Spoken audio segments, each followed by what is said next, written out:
This is a note to a friend from Mr. Tyler Perry. And guess what? I read it. You need to wake up knowing that it's going to work. Go to sleep knowing that it has worked. And thank God every day that it did work. Yes, before your natural eye can see it. You have to know it in your soul that it's done. The Bible says to call those things that are not as they were.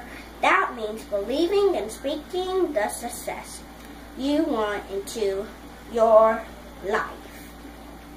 The Bible also says never despise small beginnings. What's your small beginning? My small beginning is being Abigail the storyteller. Are you gonna call me or not? Are we gonna do this or what? I know I really liked you a lot, but your friend miss your shot. Are you gonna call me